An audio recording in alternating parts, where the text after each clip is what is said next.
حتى أهل البدع والأهواء، أهل البدع العقائدية وأهل البدع السياسية. أنا أقول بيننا وبينكم السلف، بيننا وبينكم الكتب، كان فيقول البدع بيننا وبينكم. Bismillahirrahmanirrahim. Oke, kita sampai mana ini? Yang pertama itu wa tasbih yang qasimu ila qismain. Penyerupaan itu terbagi menjadi dua. Al awal tasbihul makhluk bil khaliq. Penyerupaan makhluk kepada khaliq. Ini arah panahnya ke atas, yaitu makhluk yang rendah yang banyak cacat ini diserupakan dengan sang pencipta. Katasbihin nasara Isa bin Isa billah, seperti penyerupaan yang dilakukan oleh Nasara menyerupakan siapa? Isa dengan Allah. Nabi Isa yang tetap beliau makhluk, perlu makan, perlu minum, juga beliau merasa sakit, beliau perlu istirahat, disamakan dengan Allah yang maha perkasa. Wa katasbihihim al-aziz, ini yang benar adalah al-uzair. Seperti apa penyerupaan yang dilakukan oleh orang Yahudi, menyerupakan Uzair dengan Allah Ta'ala.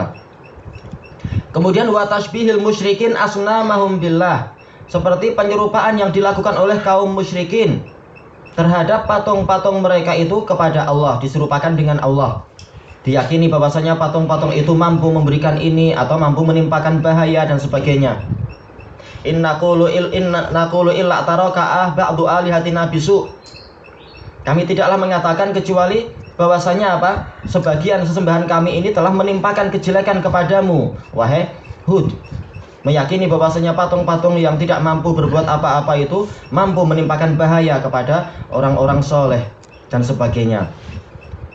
Diserupakan dengan Allah yang di tangannya lah segala manfaat dan madarat. Qal wa hadzal nau'u alladzi ursilatir rusulu wa unzilatil kutubu fin nahyi anhu. Jenis tasbih inilah, tasbih yang pertama inilah yang dalam rangka ini Rasul itu diutus dan kitab-kitab diturunkan, yaitu untuk melarang para makhluk menyerupakan makhluk dengan Allah. Wa huwa a'dzamuz dzunub 'alal itlaq, dan ini adalah dosa yang paling besar secara mutlak, menyerupakan makhluk dengan Allah. Wa muhbitun li jami'il a'mal, dia menggugurkan seluruh amalan. Intinya adalah seperti yang disebutkan oleh Imam Muhammad bin Abdul Wahab An-Najdi, raf'u ba'dil makhluqin ila martabati jabbaris samawati wal ard, yaitu mengangkat sebagian makhluk ke martabat penguasa alam semesta. Wasani, jenis tasbih yang kedua, ini yang kaum musyrikin secara umum tidak memikirkan sampai tingkat itu, tapi justru orang-orang yang punya ilmu malah yang banyak melakukan itu, punya ilmu tetapi menyeleweng. Tasbihul khaliq bil makhluk, yaitu menyerupakan pencipta dengan makhluk. Ini panahnya ke bawah. Allah yang maha mulia dan maha suci diserupakan dengan makhluk. Ka qaulil musyabbih lillahi yadun ka aidina, seperti ucapan orang yang menyerupakan Allah dengan makhluk, yaitu Allah punya tangan tapi seperti tangan kita. Wa sam'un ka asma'ina, dia punya pendengaran seperti pendengaran kita. Ini muskilah kalau Allah disamakan dengan makhluk, padahal kita jarak 1 kilometer aja mungkin tidak dengar. Allah Ta'ala di atas langit ke-7 dengar segalanya, sampai bahkan yang di bawah bumi yang ke-7 sampai terserah Allah tanpa ada batas. Wa hadza huwal ladzi sunnifat kutubut tauhid liraddi ala qailih, dan inilah jenis tasbih yang kedua, inilah yang kitab-kitab tauhid itu ditulis untuk membantahnya kepada orang yang mengucapkannya. Kitab-kitab tauhid maksudnya adalah Tauhid Ibnu Khuzaimah, dan juga sebelum Ibnu Khuzaimah yaitu tauhidnya siapa? Tauhid Ibnu Mandah. Bukan Ibnu Mandah, sedikit setelah Ibnu Khuzaimah, yaitu Imam Al-Bukhari di dalam kitab beliau Sahih, dalam bab khusus kitab tauhid itu. Kitab khusus di bagian akhir-akhir dari kitab Sahih Al-Bukhari. Dan juga kitab Imam Muhammad bin Abdul Wahab sendiri, kitab tauhid, akhir-akhir membahas masalah asma wa sifat tentang itu. Wakilan nau'aini kufur, dan masing-masing dan dua jenis tasbih ini semuanya adalah kekufuran. Wa kullu musyabbihin mu'attil. Setiap orang yang menyerupakan Allah dengan makhluk sebenarnya dia adalah mu'attil, mengosongkan Allah dari apa? Sifat-sifat kesempurnaannya. Bagaimana kita memahami ini? Musyabbih adalah secara mudahnya adalah orang yang menyerupakan makhluk dengan Allah. Misalkan tipe yang pertama dulu. Kenapa? Kalau makhluk diserupakan dengan Allah berarti apa? Sesuatu yang cacat diserupakan dengan sesuatu yang sempurna. Berarti menyatakan bahwasanya Allah punya tandingan. Sementara adanya tandingan ini menunjukkan kelemahan. Padahal Allah itu maha sempurna, maha nomor satu. Sehingga apa? Sehingga berarti orang ini mengosongkan dari Allah salah satu sifat, yaitu apa? Sifatu al-majid. Atau yang lain yaitu sifatu as-samad. Karena al-majid itu adalah yang sifat kesempurnaannya itu luar biasa banyak. Sementara makhluk tidak seperti itu. Demikian pula sifatus samad alladzi balagha muntaha su'dat, yang mencapai puncak kepemimpinan. Yang mana apa? Yang lain-lain itu tidak setara dengan dia. Yang lain-lain jauh di bawah. Makanya orang yang menyerupakan makhluk dengan Allah berarti sebenarnya dia adalah apa? Mengambil dari Allah sifat nomor satunya itu, menyatakan Allah punya tandingan. Atau sebaliknya tipe tasbih yang kedua, menyerupakan Allah dengan makhluk, yaitu meyakini Allah punya kekurangan-kekurangan. Berarti apa? Dia mengosongkan dari Allah sama, yaitu apa? Sifat kesempurnaan. Maka setiap musyabbih dia pasti adalah mu'attil, yaitu mengosongkan dari Allah sebagian atau semua sifat kesempurnaan. Wabil aks, demikian pula sebaliknya, setiap mu'attil dia pasti adalah musyabbih. Setiap orang yang mengingkari sifat-sifat Allah, baik semua atau sebagian, sebenarnya dia adalah apa? Menyerupakan Allah dengan makhluk. Dari mana kita tahu ini? Dari mana kita tahu ini? Soalnya kalau orang ini mengatakan Allah itu tidak punya nama dan sifat sama sekali, berarti apa? Kita menyerupakan Allah dengan apa? Dengan nawaqis, sesuatu yang cacat. Atau bahkan kita menyerupakan Allah dengan al-mustahilat wal mumtaniat, sesuatu yang mustahil. Sesuatu yang mustahil yaitu apa? Termasuk perkara yang mustahil adalah bahwasanya apa? Persatuan antara hidup dan mati, persatuan antara tinggi dan rendah dalam satu waktu, persatuan antara maujud dengan ghairu maujud, maujud dengan ma'dum, ini mustahil. Sementara mereka orang Jahmiyah seperti itu, mengatakan Allah Ta'ala tidak punya sifat hidup, tidak punya sifat, tapi juga apa? Tidak punya sifat mati. Berarti ini mustahil dan mumtani. Berarti mereka menyerupakan Allah dengan sesuatu yang mustahil. Demikian pula ketika mereka mengatakan Allah tidak mendengar, tidak melihat, Allah Ta'ala itu tidak punya ilmu, Allah Ta'ala itu tidak punya kekuatan, tidak punya keindahan. Berarti apa? Mereka menyerupakan Allah dengan patung-patung ini, yaitu makhluk-makhluk yang tidak mampu mendengar, melihat, bicara, tidak mampu memiliki kekuatan dan sebagainya. Maka sebenarnya mu'attil itu adalah musyabbih dari sisi ini tadi dan dari sisi-sisi yang lain. Kenapa mereka sampai mengosongkan dari Allah sifat-sifat? Karena mereka mengatakan kalau kita samakan, kalau kita katakan Allah punya nama atau punya sifat, berarti kita samakan dengan makhluk.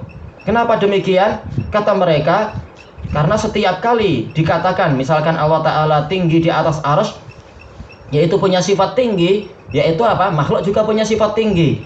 Berarti mereka telah menggambarkan Allah sama dengan makhluk sebelum mereka meniadakan sifat tadi.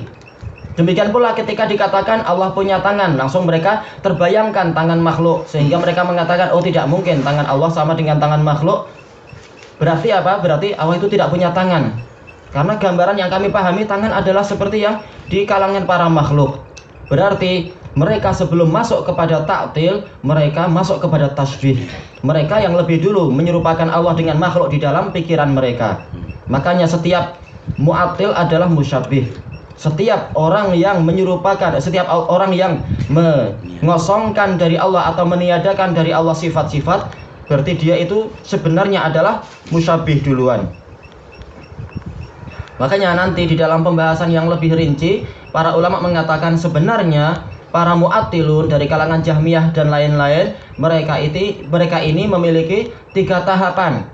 Mereka itu sebenarnya adalah apa? Musyabbih duluan di dalam pikiran mereka. Kemudian mereka mu'attil. Karena apa? Setelah itu mereka meniadakan dan mengingkari sifat-sifat tadi. Kemudian mereka jatuh kepada tasbih pada kali yang berikutnya.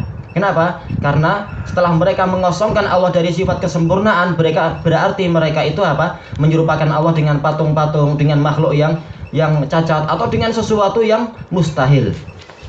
Itu adalah gambaran orang-orang Mu'attilah. Sebenarnya mereka adalah musyabbihah, kemudian Mu'attilah, kemudian musyabbihah lagi.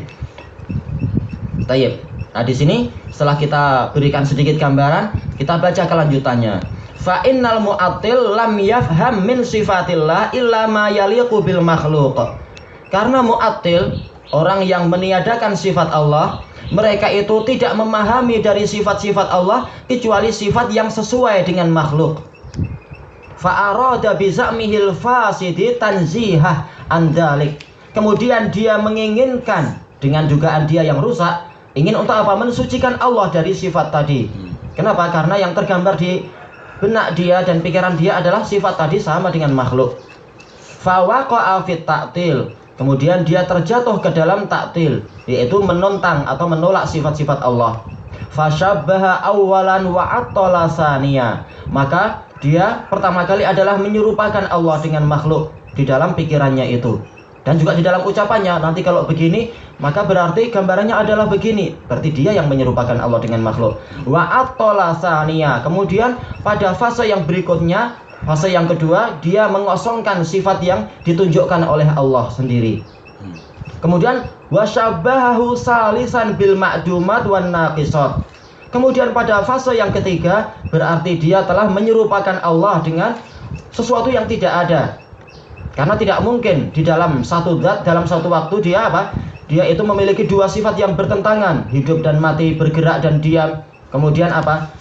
Kemudian apa lagi itu? Yaitu ada dan tidak ada, seperti yang mereka ucapkan wan naqisat. Kenapa? Karena mereka mengosongkan dari Allah sifat kesempurnaan. Berarti mereka menyerupakan Allah dengan segala makhluk yang kurang. Ta'alallahu an qaulihim. Maha suci Allah dari ucapan mereka. Wa kadzalikal musyabbih. Demikian pula para musyabbihah. Kalau Mu'attilah tadi, mereka pengikutnya siapa? Mu'attilah Jahm bin Safwan. Kalau musyabbihah pengikutnya siapa? Secara umum yang mempopulerkan akidah ini yaitu Muqatil bin Sulaiman. Muqatil bin Sulaiman. Dia debat dengan Jahm bin Safwan, Jahm kalah. Tapi Mu'attil apa? Mu'attil setelah itu terpengaruh dengan apa? Dengan akidah yang dia buat-buat sendiri, akhirnya dia berlebihan dalam menetapkan sifat. Akhirnya dia menyerupakan Allah dengan makhluk, mengatakan seluruh gambaran yang disebutkan dalam Al-Quran wa Sunnah ini tidak terbayangkan oleh kita kecuali yang ada pada makhluk. Maka aku meyakini Allah sama dengan manusia. Baik. Maka dia dikafirkan oleh para ulama, si Muqatil bin Sulaiman juga. Baik. Demikian pula para orang musyabbih yang menyerupakan Allah dengan makhluk. Atala sifatal lati taliqu billah. Dia mengosongkan sifat, dia menolak sifat yang sesuai untuk Allah. Misalkan apa? Yaitu sifat pendengaran. Dia mengatakan pendengaran Allah sama dengan pendengaran makhluk. Berarti apa? Dia menolak sifat pendengaran yang sesuai untuk Allah, yang layak untuk Allah, yaitu pendengaran yang tidak ada batasnya. Sementara untuk makhluk pendengaran yang terlalu lemah, kadang masih perlu alat dan sebagainya. Sekedar beda frekuensi sudah tak mampu kita mendengar. Sekedar frekuensi yang terlalu tinggi tak mampu kita dengar, atau yang frekuensi terlalu rendah kita tidak mampu. Sementara Allah mampu mendengar seluruh, kalau kita sebutkan frekuensi-frekuensi itu, baik manusia ataupun yang lebih tinggi, yaitu dari kalangan apa? Suara-suara khafafis. Khafafis itu apa? Kelelawar itu, atau yang jauh lebih rendah, atau bahkan yang tidak terbayangkan oleh kita, yaitu suara-suara jin. Jin teriak-teriak pun kita nggak dengar, alamnya sudah lain, tapi Allah Ta'ala mendengar itu semua. Maka pendengaran Allah bagaimana disamakan dengan pendengaran makhluk? Nah, mereka mengosongkan dari Allah pendengaran yang sempurna, yang layak untuk Allah. Wa wasafahu bisifatil makhluk. Dan dia mensifati Allah dengan sifat makhluk tadi. Pendengarannya seperti pendengaran makhluk, matanya demikian, kakinya demikian, seperti yang ada pada makhluk. Fa'attala awwala. Maka pada pertama kalinya dia itu mengosongkan atau menolak, yaitu menolak sifat yang sesuai untuk Allah. Wasyabbahahu saniya. Maka kemudian pada fase yang kedua dia menyerupakan Allah dengan makhluk, sifat yang layak untuk Allah tiadakan, kemudian diganti dengan sifat yang sesuai dengan makhluk. Fakullu mu'attilin musyabbih, maka setiap mu'attil dia adalah musyabbih. Maksudnya bagaimana? Setiap mu'attil dia musyabbih.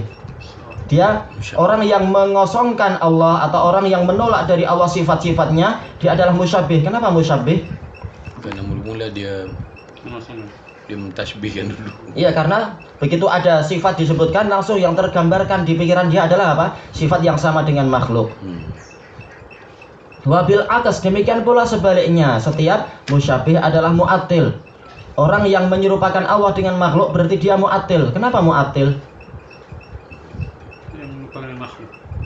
Iya, kenapa? Ketika dia menyerupakan Allah dengan makhluk berarti dia mu'attil. Kenapa? Dia nak mensucikan Allah daripada sifat-sifat makhluk yang dia gambarkan. Sehingga akibatnya Terus untuk iya, dia mengosongkan dari Allah sifat kesempurnaannya. Iya. Berarti apa? Memang setiap musyabbih adalah mu'attil. Untuk musyabbih dia tidak ingin mensucikan Allah dalam masalah ini, tapi apa? Dia berlebihan dalam menetapkan sifat. Sehingga dia mengosongkan dari Allah sifat yang layak untuk Allah. Dia katakan sifat Allah ada tetapi sama dengan makhluk. Berarti dia menolak sifat kesempurnaan. Baik. Qala Syekh Taqiyuddin fil Hamawiyah, Fatwa Hamawiyah Al-Kubra, muka surat 267, wa kullu wahidin min fariqai at-ta'til wa tamsil, setiap kelompok dari dua kelompok itu, kelompok ta'til dan tamsil, yang menolak sifat Allah dan yang menyerupakan Allah dengan makhluk, fahuwa jami'un baina ta'til wa tamsil, maka sebenarnya dia itu menggabungkan antara ta'til dan tamsil, menggabungkan dua jenis kekufuran. Ini menunjukkan apa? Cerdasnya Ahlussunnah wal Jamaah, paham sejauh mana dan apa rahasia dari kebatilan firqah-firqah yang sesat itu. Tidak seperti yang dibayangkan oleh orang-orang Asy'ariyah yang mengatakan apa? Nahnul khalaf, apa itu? A'lam wa ahkam, wa salaf aslam. Kami para khalaf, orang belakangan itu lebih bijaksana dan lebih pandai. Adapun salaf memang mereka lebih selamat karena tidak berani banyak bicara tentang masalah ini. Padahal justru salaf dan salafiyun mereka lebih pandai dan lebih cerdas, tahu sampai kemana pembahasan ini dan tahu apa rahasia pembahasan ini. Makanya kata siapa itu, Umar bin Abdul Aziz, di dalam risalah beliau, surat beliau kepada gubernur beliau Adi bin Arto'ah, yang diriwayatkan oleh Imam Abu Dawud dalam sunan beliau, sanadnya sahih, beliau mengatakan wabi basorin nafidin kafu, para salaf itu, yaitu beliau bicara tentang salaf beliau, yaitu para sahabat, mereka itu dengan mata yang tajam mereka menahan diri, paham di mana nanti ujung-ujungnya dan paham dari mana sumbernya. Tayyib. Amal mu'attilun fa innahum lam yafhamu min asma'illahi wa sifatihi illa ma huwa al-laiqu bil makhluk. Adapun mu'attilun, para penentang sifat, ya tentunya nama dan sifat, ini cara mudahnya, maka mereka itu tidak paham dari nama-nama dan sifat Allah kecuali sekedar apa yang layak untuk makhluk. Summa syara'u fi nafyi tilkal mafhumat, kemudian mereka mulai meniadakan apa yang mereka pahami tadi. Salah sendiri, pemahamannya keliru. Faqad jama'u bainat tamsil wa ta'til, mereka telah menggabungkan antara penyerupaan dan pengosongan atau penentangan. Menyerupakan dulu baru kemudian menentang. Masalu awwala wa attalu akhirah, pertama kali mereka adalah menyerupakan Allah, kemudian pada kali yang kedua mereka mengosongkan. Wa hadza tashbihun wa tamsilun minhum, ini sebenarnya adalah tasbih mereka sendiri dan penyerupaan yang datang dari mereka sendiri, lil mafhum, untuk apa yang mereka pahami, bukan pemahaman yang benar tapi yang dipahami oleh pikiran mereka sendiri, min asma'ihi wa sifatihi, dari nama-nama dan sifat Allah, bil mafhum min asma'i khalqihi wa sifatihim, dengan apa yang dipahami dari nama-nama dan sifat-sifat para makhluk. Itulah salah mereka. Jadi intinya adalah apa? Mereka apa? Yuqasuna asma wa sifatillahi ala apa itu? Asma wa sifatil makhluqin. Mereka mengkiaskan nama-nama dan sifat Allah kepada apa? Nama-nama dan sifat makhluk. Jadi memang betul bahwasanya dijelaskan oleh Imam Ibnul Qayyim dalam I'lamul Muwaqqi'in, segala bentuk penyelewengan dari agama para rasul itu adalah apa? Adalah sumbernya adalah al-qiyasul fasid, qiyas yang rusak. Karena mereka menggambarkan pada Allah itu apa? Seperti gambaran yang ada pada makhluk. Tayyib. Wa ta'tilun. Tadi tamsil, sekarang mereka ta'til lima yastahiquhu huwa minas sifatil laiqati billahi subhanahu. Dan di dalam perbuatan mereka tadi ada pengosongan atau penentangan terhadap apa saja yang menjadi haknya Allah, yaitu berupa apa? Sifat-sifat yang layak untuk Allah yang Maha Suci. Wa madhabus salaf baina ta'til wa tamsil. Sementara madhab para salaf kita, para pendahulu kita adalah di antara ta'til dan tamsil. Kita tidak sampai mengosongkan dan kita tidak sampai apa? Kita di dalam mensucikan Allah tidak sampai menolak sifat dan nama, dan kita di dalam menetapkan nama dan sifat tidak sampai menyerupakan Allah. Ini yang digambarkan oleh siapa? Oleh Abu Bakar Ar-Razi, pembawa bendera Asy'ariyah setelah Abul Hasan Asy'ari taubat dan meninggal itu apa? Digambarkan sebagai apa? Sebagai bentuk mudabdabnya ahlu sunnah. Padahal ini bukan mudabdab, ini adalah bentuk wasatiyah, sebagaimana yang diajarkan oleh Allah dan Rasulnya. Dikatakan kita ini apa? Kita ini tidak tegas menetapkan, tetapi tidak betul-betul ikut Muqatil bin Sulaiman, tapi mensucikan Allah, tapi juga tidak betul-betul ikut Jahm bin Safwan. Memang kita nggak harus ikut mereka, kita ikut pada yang sebelum mereka semua, yaitu ajaran Allah dan Rasulnya. Siapa mereka? Mereka datang belakangan. Mereka adalah murid dari apa? Ahli filsafat dan sebagainya. Kita nggak ikut mereka memang. Ini yang dikatakan sebagai tadzabdub, kata si Ar-Razi yang tersesat ini. Dia sendiri sebelum kematian baru dia bertobat setelah menyesatkan sekian ribu umat, sekian ribu orang dengan kitab-kitab dia itu. Sering di dalam kitab dia, kitab tafsir dia yang apa judulnya itu, yang judulnya terlalu memuji diri sendiri sebenarnya. Rahasia apa katanya itu. Sering dia malah mendatangkan apa syubhat para Mu'tazilah, alasannya untuk membantah. Ternyata setelah syubhat itu disebutkan ditinggal aja, nggak dibantah. Kasful Asrar. Mungkin ya Kasful Asrar, kalau nggak salah iya itu. Membongkar rahasia-rahasia. Ternyata dia tidak mampu melakukan itu, tapi dia malah menyebarkan syubhat Mu'tazilah. Padahal termasuk syiar terbesar dari Asy'ariyah adalah apa? Membantah Mu'tazilah. Ternyata dia yang banyak mendatangkan itu, mendatangkan syubhatnya Mu'tazilah dan tidak dibantah. Tapi ini sebagaimana yang dijelaskan oleh para ulama tentang si Ar-Razi ini. Tayyib. Qal fala yumassiluna sifatillah bi sifati khalqih. Maka mereka tidak menyerupakan sifat-sifat Allah dengan sifat makhluknya. Kama la yumassiluna dzatahu bi dzawati khalqih. Sebagaimana mereka tidak menyerupakan zat Allah dengan zat-zat para makhluknya. Fala yanfuna anhu ma wasafa bihi nafsah.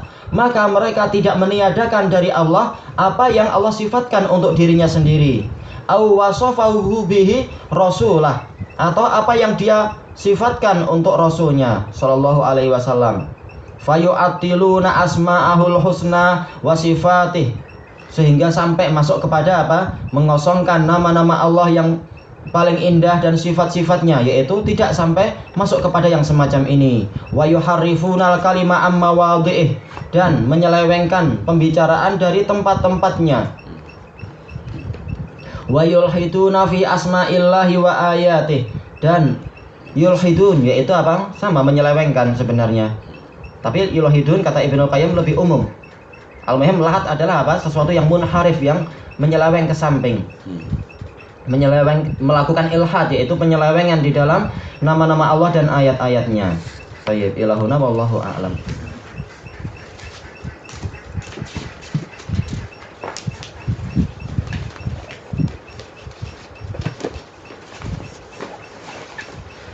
Bismillahirrahmanirrahim. Qala Syekhuna Abu Abdurrahman Al-Qadasi hafizahullahu taala al-waqf, yaitu perhentian secara bahasa. Yang dimaksud di sini kata beliau adalah al-muraduna al-waqfus syai', yaitu perhentian yang bersifat umum, liwujudil hajah, karena adanya keperluan.